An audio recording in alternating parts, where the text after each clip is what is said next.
What are some of my campaign promises? Literacy programs, preserving our wildlife, world Film domination. preservation? Sorry, that must have been a typo. Mental note, Anthony knows too much.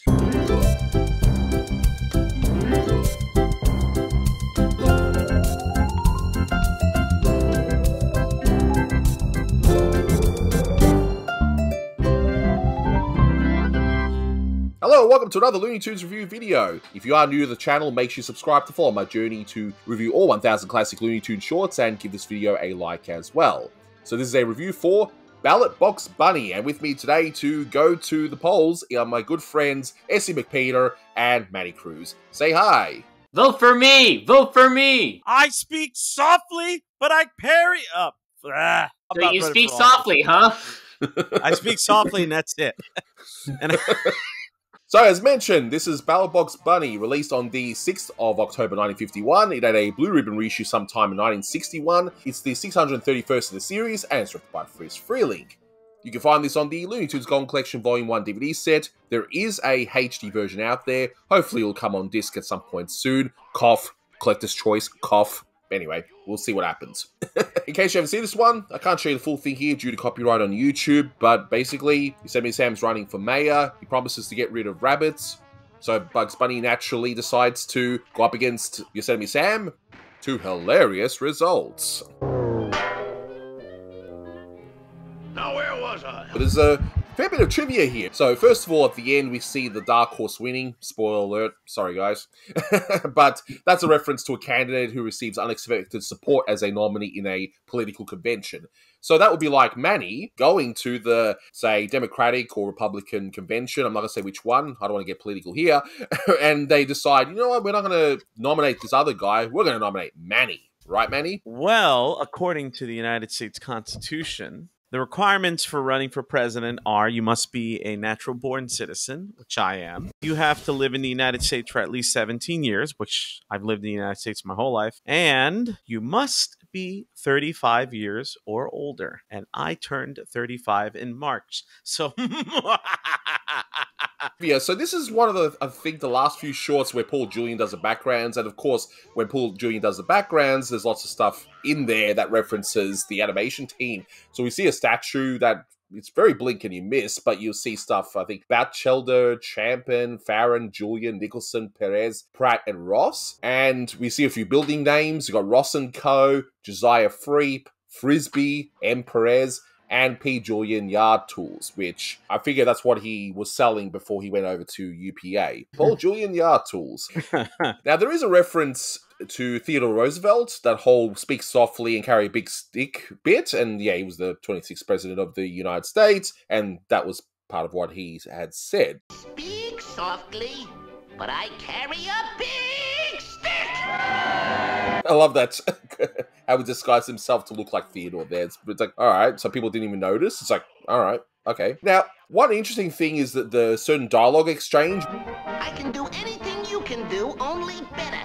No, you can't! Yes, I can! And surely that is a reference to the 1946 song, Anything You Can Do, I Can Do Better, from the musical Annie Get Your Gun. It has to be. I'm positive it is. I agree. I would say possibly. Could be Warren Foster's favorite musical for all we know. I don't know. Maybe he loves Annie Get Your Gun. I don't know. It premiered in Broadway in 1946 by Irving Berlin, who we've never heard any of his music in Warner Brothers cartoons. Any bonds very today. obscure. Considering this cartoon came out in late 1951, it would make sense that this is reflecting the film version, because that one came out in May 17th, 1950. This short, first thing I noticed is how different it is watching it as an adult, going through many different political cycles. You know, here, of course, it's for the Prime Minister, for you guys, it's for the President, and everything in between, in your case, governors, in our case, premiers, and mayors, and councils, and all that sort of stuff. And the speech in the beginning, Sam's speech, is one of the most brilliant things I've heard in a short of a political nature. Just how he says everything and yet says nothing at all. All he says there, what I realized when I was watching it, was just political catchphrases, one after another, all strung together, no context, and that's it. I stand for union. Union suits and union stations. For the little people. There's enough fresh air and sunshine in this great country of ours for everybody. And I'll see to it that you'll get your share. Does that sound familiar? As someone who's been able to vote since 2006 and just listening to the political discourse, the phrase, the more things change, the more things stay the same, rings in my head. Because, this is reflecting the 1940s after Roosevelt won 4 elections. And then yet, at the time of this cartoon coming out, Harry Truman was the president. And obviously you have references to Teddy Roosevelt, who was president in the early 1900s. And then just thinking today of just the wonderful, lovely social media landscape that we live in now, and especially now that we're gearing up for a new election next year. Yeah, what you said, a lot of talking, but a whole lot of nothing, definitely rings true. So, as a student of history, I can definitely say that this is very, very spot on Sam's speech. Oh yes. Yeah. What I really wish politicians, I don't care what side of the fence you sit on, but I really wish they had Bugs' slogan from this short. Loyal, lovable, and most importantly, literate. Literate, thank you. We need that. We need more of that. People who know how to... you can say lovable too, because I can't find any politician lovable. Thinking of Teddy Roosevelt, how the teddy bear got its name from him. I don't think any politicians here in the States are huggable. Or lovable, for that matter. If there are any politicians or wannabe politicians listening to this channel, just follow Bugs' slogan. Loyal, lovable, literate, and you'll be elected for years to come, okay? But let's move away from the politics side, which I know it's a theme in this short, but there are a few details I noticed in this short, and it's not just the whole Paul Julian background name thing that he always does, but there's one thing which I said to you guys just before we recorded that you guys didn't notice, and this is why HD transfers are so important, so we can see these extra details. Look at how Bugs clearly stole one of Sam's boxes and he just painted his name over it. I just thought that would have been missed in those faded television prints over the years that would have been used before. Like, even the original DVD restoration wasn't bad. I think it had a few issues. Now that's all been corrected and it looks fantastic. So again, I hope this goes on a future set.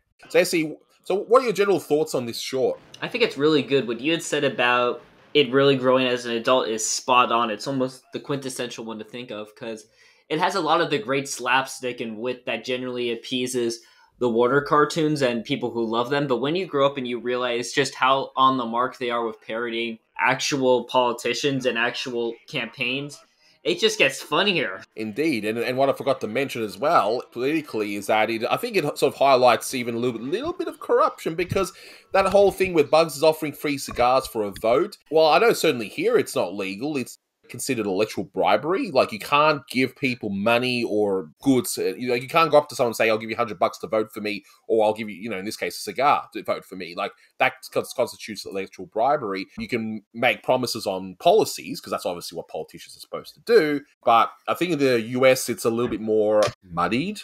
We sweep it under the rug. Yeah. So, Manny, what about you? What are your thoughts on this short? Pretty much you guys nailed it. That it's a lot funnier as an adult, and it always reminds me of whenever I talk about my nerdy interests and how I know some of the things that I am nostalgic for haven't aged too well, but this is a perfect example of, you want to talk to people about Looney Tunes in particular. And I use this example a lot, especially with like the original Ghostbusters film and The Simpsons, that A, it holds up, and B, there's just so much brilliance underneath all the satire. Because there's parts of it, especially when Sam yells, "I carry a bigger stick," and he hits Bugs in the head. That makes me laugh. Oh yeah? Well, I speak loud, and I carry a bigger stick, and I use it too. The piano blowing up gag kills me when Sam destroys Bugs' little marching. He's using the bass drum and everything. All the slapstick is hilarious, and just another example of how brilliant Friz's timing is. But just, man, this satire just really hits close to home. And it always makes me laugh, again, going with The Simpsons as an example, when people are like, oh, but The Simpsons predicted the future and bloody blah, blah, blah. It's like, no, we've been having the same issues for years and years and years. That's the point of amazing comedy and amazing satire. And just brilliant writing in general. It's going to transcend time and space. And in this case, clearly we still don't learn from our problems, so... Oh, exactly right. And of course, even Sam doesn't learn anything because of he hears that his old flame, Emma... St. Louis! Emma! Yahoo!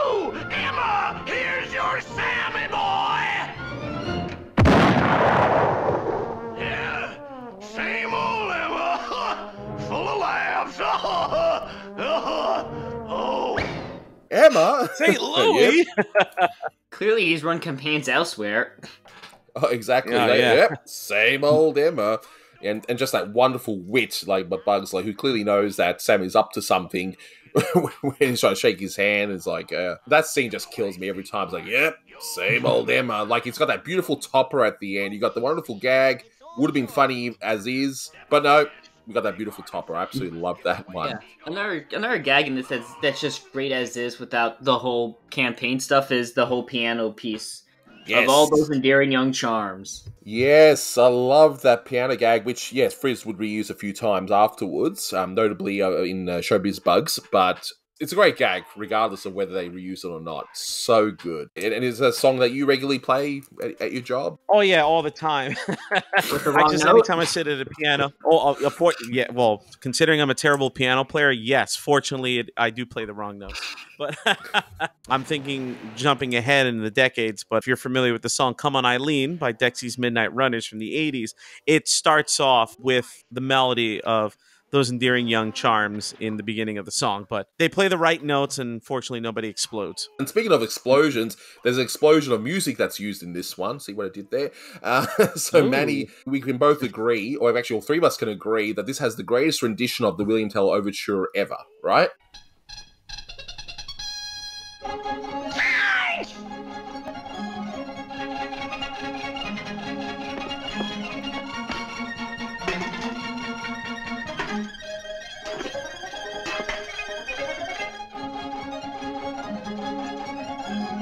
Oh, hands down. You know, anytime it's sped up and when you have ants playing Rossini's music like that, it's amazing. And you also hear little bits and pieces of Franz Liszt's Hungarian Rhapsody No. 2.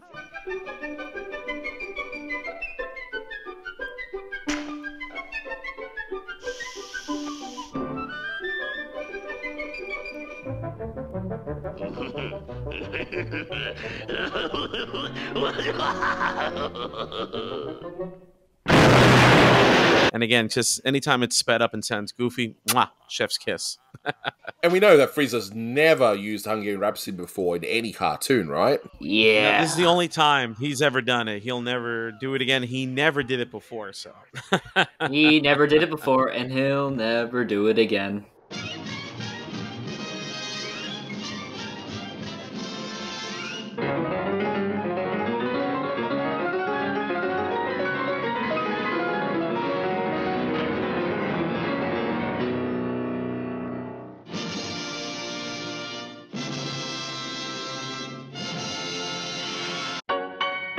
Some of the other cues, I mean, of course, we have Mary Lou Roll Along.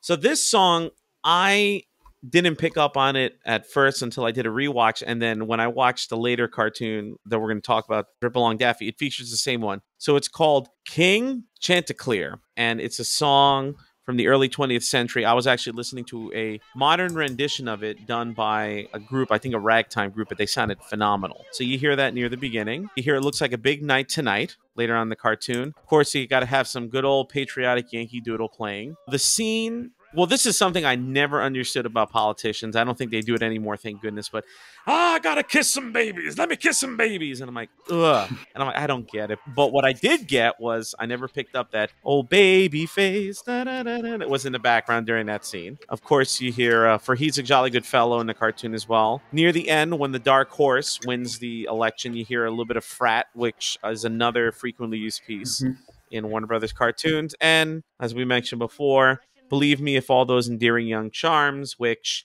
off the top of my head, was also used in a Private Snafu cartoon. For somewhat of the same gag in a different variant. Yep. And probably this one. Well, yeah, definitely this one and the other famous use of it from another Freleng short, Showbiz Bugs in 1957, where instead of playing the piano, he was doing it on a xylophone. It's always great to just hear Mel Blanc screaming, whether it's Daffy or whether it's Sam, and, you know, just his pronunciation of the piano. You can play the piano. I think from now on I need to call the instrument the piano. So, Manny, there was something at the end, like you were watching this short and something was missing from when you originally watched it, wasn't there? Yeah, so I saw this short on Cartoon Network years ago. That's the only place I saw it prior to seeing it on home video. but I never saw the ending fully uncut until I got one of the golden collections. So after Bugs and Sam lose to the Dark Horse candidate, they go, Dark Horse? Mayor? And then there was a fake iris out with the ending cue from later in the cartoon, or it might have been from a different one. Honestly, I don't remember. I remember reading the old censor cartoon page off of Gags or Miscellaneous, I forgot. One of the web pages that Matt Hunter and John Cook used to run. And I would see the image of the original ending with Bugs holding the pistol above his head and, you know, like Sam already shot in the face. And I was like, oh, I want to see what it is. But like I said, eventually when the DVD came out, I did see it. It's interesting. SC, you were saying that local affiliates that were syndicating these cartoons would show this uncut. I know that recently on MeTV for Tune In With Me, I was reading online that they did show this ending uncut. I know one of our friends has watched a Fox affiliate in the late 80s and it would air it uncut. So I wouldn't be surprised, you know, maybe, I don't know, one of the affiliates here in New York showed it uncut in, I don't know, the 70s or 80s. I mean, late 80s, I was alive, but I couldn't do much. I was a baby. But I wouldn't be surprised. Excuse. Yeah, no excuse. I was too busy drinking milk. One other thing I wanted to mention before this was over is one of my favorite line reads ever. Besides Sam screaming, I got carry a bigger stick. Just mwah, excellent. But another one I really enjoyed, I think it's very underrated, is when Bugs is campaigning and he says, Hurry, hurry, hurry! Get on the Bugs Bunny bandwagon! From the rock-bound coast of Maine to the smoggy shores of California, eh? That is a long walk. My goodness, just the way that Mel Blanc delivers that line. It's just like, again, how brilliant Friz's timing is. He just gives it just enough time just for it to read from the ridiculousness of Bugs' speech to that line read. It's like excellent. Cracks me up every time. And now you're going to hear from my good friend John, who told me that this is one of his favourite Bugs and Yosemite Sam shorts. And then you'll also hear from my other good friend, Dave Germain, who points out something rather interesting I've thought in this. Hi there, and today I'm also going to give my thoughts and opinions on this cartoon in particular, Ballot Bugs Bunny, with good old Bugs and Yosemite Sam. One thing that I want to leave clear first for all is that this is one of my favorite Bugs Bunny cartoons of all time. It's one that I have fond memories of because I had the first Golden Collection and this was one of the cartoons included. And it's one that I rewatched a lot when I was a kid, you know, more than 2-3 times. One thing that I also like to point out is that I really liked Sam as an enemy for Bugs. Unlike Elmer Fudd, which I also enjoy sometimes, but sometimes he's a little bit too dummy, Sam is more of a dangerous threat to Bugs Bunny in most of the times he has appeared. Let's say that he's alongside Taz and Marvin the Martian in the levels of enemies of Bugs on which ones have managed to cause him more trouble. Another thing I want to point out in this cartoon is the gags. Here are some of the most funny gags that I've seen in a Bugs or Sam cartoon, and there's one particular that I love. Well, exactly two. The first one is Sam builds a piano which has a bomb, and after playing a certain song, which I forgot the name, but yeah, the whole point is that Sam wants Bugs to play the song right, so the piano explodes and kills him.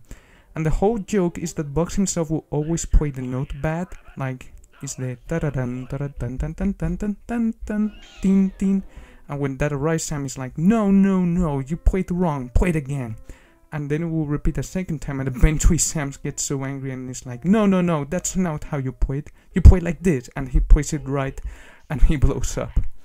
This gag finally will be repeated again on Showbiz Bugs, which is another cartoon that I love, but this time with Daffy Duck and a xylophone. And I think it's funnier in that one than in here, but I want to say I love this gag anyway. Another thing is the ending. In the ending, eventually the winner of the election is a donkey, and Bugs and Sam are like, what we do now?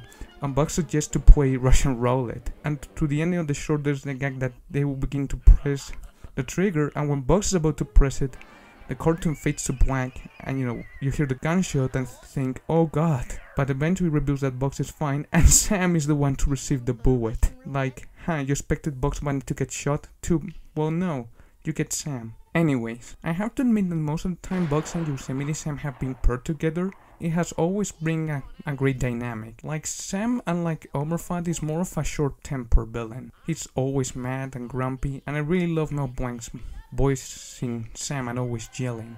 And it's something that has been kept even years later with the character Sam in other reincarnations of the character. But overall, this is one of the funniest Bugs Bunny cartoons of the 1950s, and one that is really underrated. Like, I don't see many people talk about this, but I really recommend anyone here to watch this cartoon and enjoy it. It's among the best Freleng entries in his career, and it's almost a 10 out of 10 for me. So I don't have anything else to say for this, and I'll see you next time in another cartoon review. Bye! I'd like to talk a bit about the cartoon Ballot Box Bunny. I mean, it's a good, fine cartoon, of course. Maybe not one of Friz's ultimate best, but it's well done in its own right. Mel Blanc's voice of Yosemite Sam is particularly good in this one. For me, upon I guess the 1000th viewing, kind of just noticed that the premise to me is a little awkward. It starts with Yosemite Sam, he's running for office, and one of his campaign promises is to rid the country of every last rabbit. Of course, Bugs Bunny reacts negatively because, well, it affects him because he's a rabbit. But then Bugs' retaliation is to get into the election race and run against him as a rabbit. The people seem fine with both of these things, both getting rid of all the rabbits and having a rabbit be the mayor of the city. People are, I'm undecided. Do I like the rabbit hater or the actual rabbit? I don't know. I would like to add, though, that Yosemite Sam's anti-rabbit rhetoric would win him a landslide in Australia back around the turn of the 20th century. And if Anthony knows anything of his country's history, he'd know why. And I'm sure he has more details about that than I would, so I'll let him explain. While I won't go too deeply into it, essentially rabbits were introduced here by one person, I think about 8 of them, and that was purely for sport hunting, and of course, they got loose and they multiply as what rabbits do. Just to wrap this one up, in terms of a score, this one is, like I said before, it was more funnier than when I was watching as a kid, which I still thought was funny, but it's even funnier now. This one gets a 9 out of 10. This is fantastic. Well animated. Well, what else do you expect from Friz at this point? And of course, the biting satire and just the general gags you've seen in any other short. So yeah, 9 out of 10. SE, what would you rate this one? Probably an 8. I really do think this isn't as top tier. It isn't like one of the big time classics, but it's still a really, really good short that grows. And Manny, what about you? Yeah, definitely better than what I remembered. A brilliant mix of satire and of slapstick. 9 out of 10. Now we're going to go out and vote. Actually, no, we don't have to. Thank goodness for that. But I do. In June. You don't have to vote today, so you can stay in your Ninja Turtles pajamas, eat your pizza, and watch your cartoons, okay? So, have a really good time. So, that'll do it for this one. Thank you so much for watching, and until next time, take care. That's all, folks. And now I can go practice the piano. You can play the piano? Yeah, definitely the piano.